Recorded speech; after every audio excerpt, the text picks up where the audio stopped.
La Bible en 5 minutes. Parlons aujourd'hui du baptême comme bain de purification avec notre cher ami Tigana Birassa. L'Église catholique, dans sa catéchèse, enseigne que par le baptême, tous les péchés sont remis.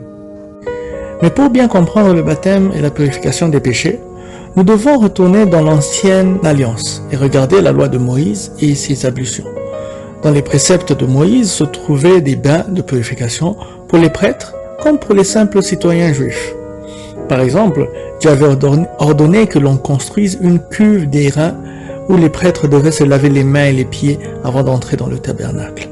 S'ils ne faisaient pas cela, ils pouvaient y laisser leur vie. Cela se trouve dans Exode 30, du 18e verset au 21e verset. Cette sorte d'ablution avait comme but de préparer la personne pour le service et la présence de Dieu. En ce qui concerne les Juifs en général, si l'un d'entre eux se retrouvait impur pour une raison ou une autre, par exemple s'il a touché un cadavre, il devait se laver et se tenir à l'écart pendant un moment avant de redevenir pur et retourner au milieu du peuple de Dieu. Mais ces ablutions n'étaient pas efficaces. Elles lavaient l'extérieur de la personne, tandis que l'intérieur restait infecté de méchanceté, comme le dira Jésus aux pharisiens dans Luc 11, du 38e verset au 39e verset. C'est pourquoi Dieu a donné une promesse par la bouche du prophète Ézéchiel en disant « Je répandrai sur vous une eau pure et vous serez purifiés. Je vous purifierai de toutes vos souillures et de toutes vos idoles. Je vous donnerai un cœur nouveau et je mettrai en vous un esprit nouveau. J'ôterai de votre corps le cœur de pierre et je vous donnerai un cœur de chair. » Ézéchiel 36, du 25e verset au 26e verset. Le Juif attendait alors avec impatience ce temps de réforme. Cette promesse a été accomplie en Christ par le baptême qu'il a instauré en instruisant ses apôtres d'aller faire des disciples en baptisant. C'est ce que Saint Pierre, dans sa première prédication, étant rempli du Saint-Esprit, a eu soin de faire en disant à ses interlocuteurs de se repentir et de se faire baptiser au nom de Jésus-Christ pour le pardon des péchés, faisant du baptême un acte de purification. Saint Paul aussi raconte dans le même livre des Actes des Apôtres ce qu'il a reçu comme première instruction de la part de celui que Dieu a envoyé vers lui afin de lui dire ce qu'il devait faire. Avec autorité, Ananias lui a dit de se lever et de se faire baptiser et laver de ses péchés en invoquant le nom du Seigneur.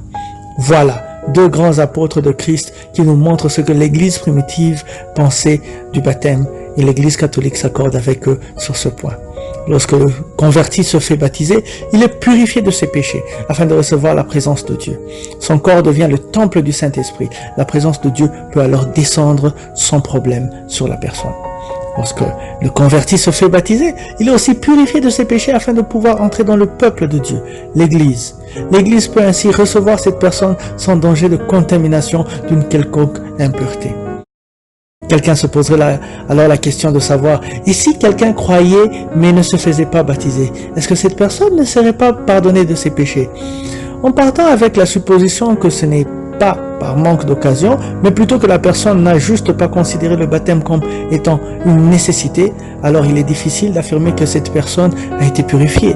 La purification n'est pas juste le fruit d'une foi passive, mais au contraire, c'est en obéissant à la parole de Dieu qui nous instruit de nous faire baptiser que nous sommes purifiés. Alors je lance ce message à celui qui ne s'est pas encore fait baptiser. Et maintenant, que tardes-tu? Lève-toi, sois baptisé et lavé de tes péchés en invoquant le nom du Seigneur. Mon frère, ma sœur, si Dieu t'avait demandé quelque chose de difficile, ne l'aurais-tu pas fait?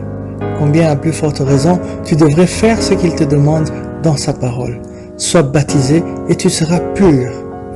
À toi qui es baptisé, permets-moi de te rappeler que tes péchés ont été pardonnés.